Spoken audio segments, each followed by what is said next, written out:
Estamos iniciando mais um programa de língua portuguesa no NEC TV e recebendo aqui a jornalista Marlise, que tem mais alguma pergunta para nós hoje dos nossos telespectadores. E aí, Marlise, o que você tem para nós de novidade? Olá, professor. Olá, você que está nos assistindo. Professor, hoje a dúvida é da Maria Rodrigues, que enviou a frase: meu filho é muito friento, friorento ou friolento?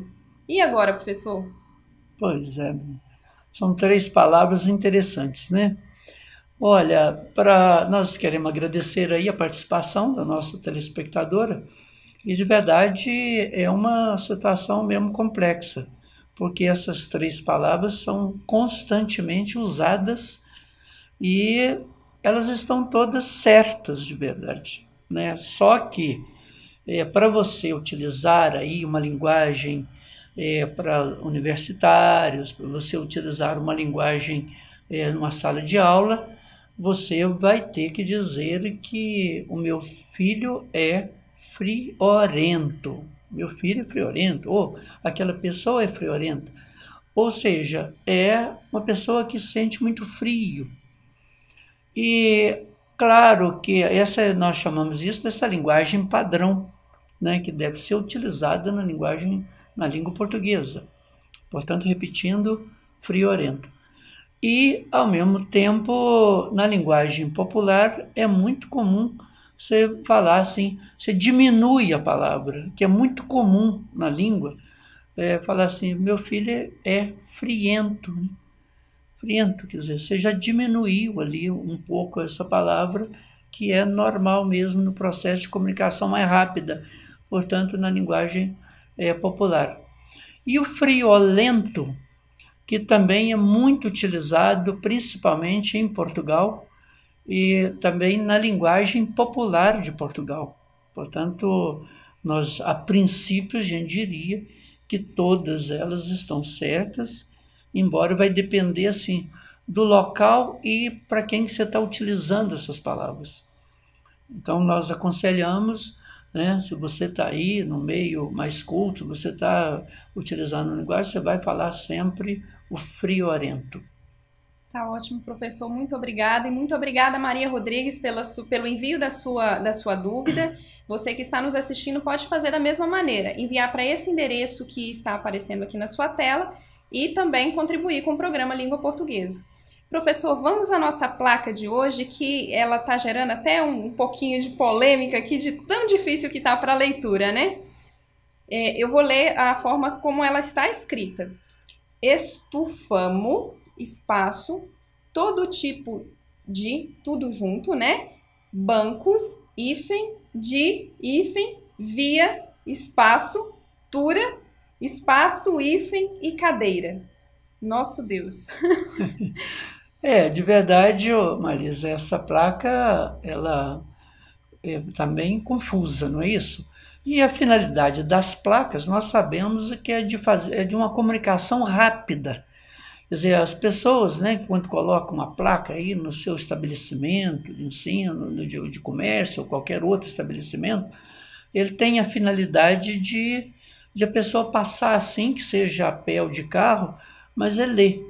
E essa fica mais difícil, né, porque ela está toda muito juntinha, misturada. Então, nós vamos aconselhar aí essa pessoa, primeiro, olha, estufamos, né? Isso aí é do verbo estufar, que é o verbo rebentar.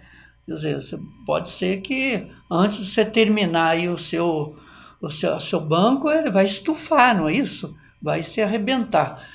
Então, não é, você vai ter que colocar, isso é estofar. Portanto, é do verbo estofar.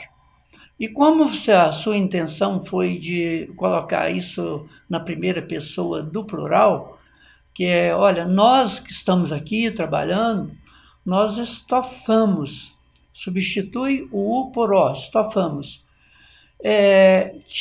Todo tipo. Nós te aconselhamos, se sua placa ficar melhor, mais comunicativa, mais chamativa, para você colocar assim, nós estofamos todos os modelos. Você pode colocar, pode até tirar essa palavra tipo, que fica muito popular, e pode colocar assim todos os modelos de bancos. Esse diz, veja, você misturou a letra maiúscula com a letra minúscula. Você desvalorizou a sua placa. Portanto, esse D que colocou aí, todos os modelos, com maiúsculo também, bancos. Retira aí esse hífen de di e também o di antes e depois do di. E veja que, olha o que você colocou aí no viatura. Você separou a viatura, que você está querendo dizer que é viatura. Quer dizer, bancos de viatura, portanto, essa palavra é junta. E aí você colocou um outro hífen depois do tura. Então, primeiro você junta, viatura é uma palavra junta, quer dizer carro. Tira o hífen e você colocou i cadeira. Veja como você escreveu. Você escreveu com i, de Ivo. Isso aí é com é o i, que é escrito com e de Eva. Portanto, que pronuncia como i, cadeira. Olha, você escreveu também a palavra cadeira com K. E cadeira é escrito com C. C de carro. Portanto, e outra coisa que você fez, você colocou um pinguim no i de todas as palavras que apareceram.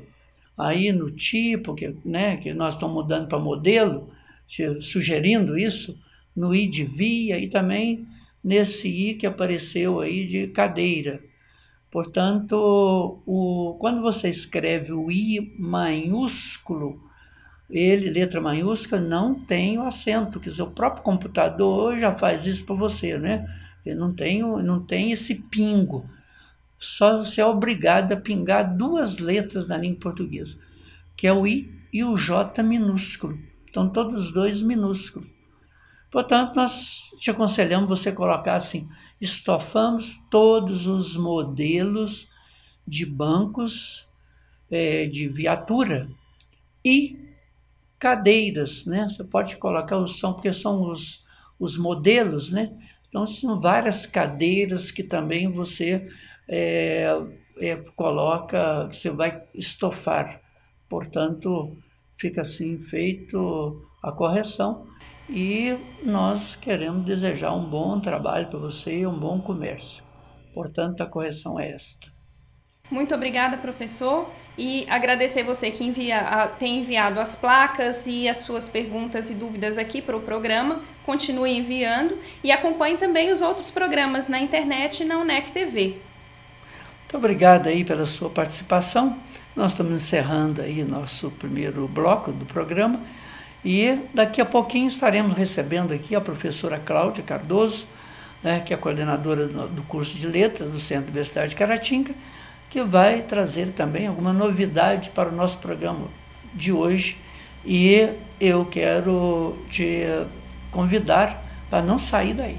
Aguarde um pouquinho, daqui a pouco nós estaremos de volta.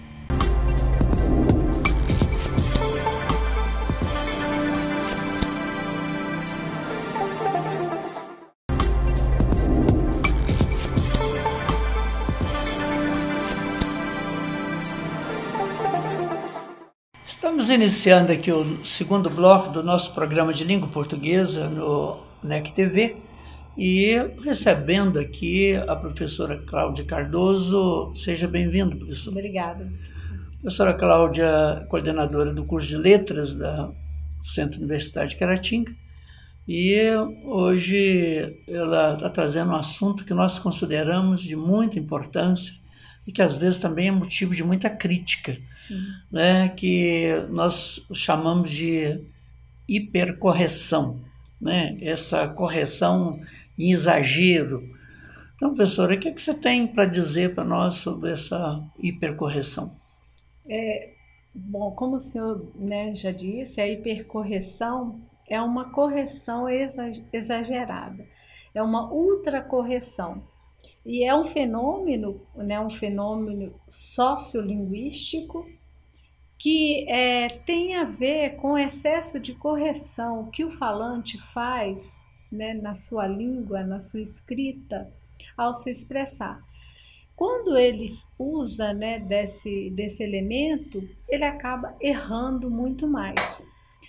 Diversos fatores contribuem para esse fenômeno sociolinguístico.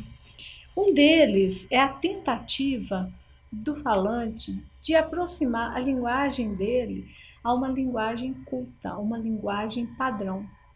É muito comum, né, um falante ou uma comunidade de falantes em ascensão cultural, né, de uma certa forma emergindo, eles usarem esse recurso. Tem uma personagem de um programa de humor, que é a Lady Kate, que ela diz, né, dinheiro eu tenho, só me falta-me glamour. É uma personagem emergente que tenta aproximar a linguagem dela à linguagem da norma culta. É uma forma de ser aceita nesse novo, né, convívio que ela acha que terá, né, tendo dinheiro. Então, nesse sentido, ela comete aí, ela usa dois pronomes, né, só me a próclise e a ênclise, né, só me falta-me, e ela usa também o rotacismo, né, o glamour aí substituindo por glamour.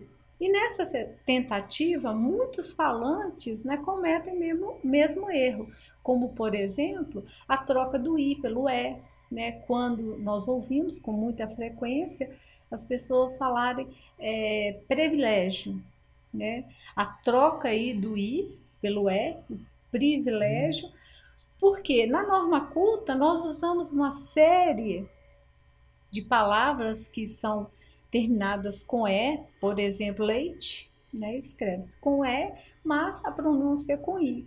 Então, nessa tentativa de falar corretamente, o falante faz essas trocas. Então, ele usa privilégio ao invés de privilégio. Né? Nós temos a palavra aí, né, privilégio, que as pessoas normalmente trocam, né, nessa tentativa de acertar por privilégio. Também a palavra meritíssimo, que as pessoas, né, na tentativa de falar corretamente, elas falam meritíssimo, e muitas outras, né? Eu achei curioso aí, principalmente quando você também citou aí essa personagem, né? Eu me lembro de um caso, né, que eu tomei conhecimento, né, de alguém que saiu da zona rural, estava acostumado com aquela linguagem completamente popular, e quando chegou na cidade, foi para a escola, né? Então lá falava assim, o pai, o fulano tem 5 filhos, né? O Beltrano tem 6 filhos, o outro tem 12 filhos, né? E aquele negócio assim, quando a pessoa chegou na cidade, viu que de verdade não era filho, né? Era filho. Aí não é que ele é chamado para ir buscar um eletricista e para acertar umas coisas lá num certo local, lá num prédio. E não é que ele chega lá e fala com o eletricista, fala assim, olha, mas você levar também os filhos. Aí, segundo ele, o eletricista riu muito, né? Porque ele quis esnobar muito, mas não sabendo que existe também fio, né?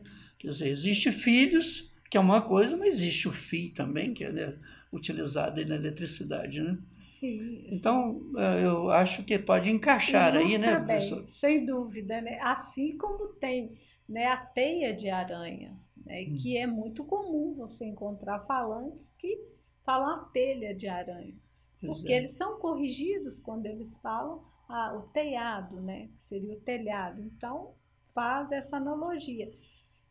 Na tentativa de aproximar de uma linguagem culta, de verdade é uma pressão social, né? Uma pressão social para uma linguagem, porque o falante tem a impressão que ele falando corretamente, ele está inserido naquele grupo com um certo status. Então, ele faz uso inconsciente dessa correção ou hipercorreção. Às vezes até muito por imitação, né? Porque ele escutou alguém falando e usa também por imitação. Pode ser isso, né? E o falante, ele tem um vocabulário que ele usa constantemente, que é um vocabulário ativo, né? Aquele que ele está acostumado. E ele tem um vocabulário passivo, são palavras que ele já ouviu, são palavras que ele já leu, mas que ainda não fazem parte do cotidiano dele. Então, nessa busca de acertar, nessa ascensão cultural, ele busca por esse vocabulário passivo e às vezes comete esses pequenos desvios. Por isso que às vezes a gente vê muito assim, nos escritos alguma palavra que não tem nada a ver com o contexto. Às vezes a pessoa utiliza uma palavra bonita ali, mas ela não casa, né? Ela tem essa impressão. Se eu falar difícil, se eu escrever difícil, eu vou impressionar. De verdade, se você fizer uma comunicação adequada, usando um vocabulário simples, um vocabulário correto dentro daquilo que você tem conhecimento, é o melhor. Né? Esse é o melhor caminho. Pessoal, nós estamos chegando ao final do nosso programa e quero agradecê-la aí pela sua presença, pela explicação muito clara e até o nosso próximo programa. E nós queremos aí dizer aos nossos telespectadores e agradecê-los pela participação e até o nosso próximo programa, se Deus quiser.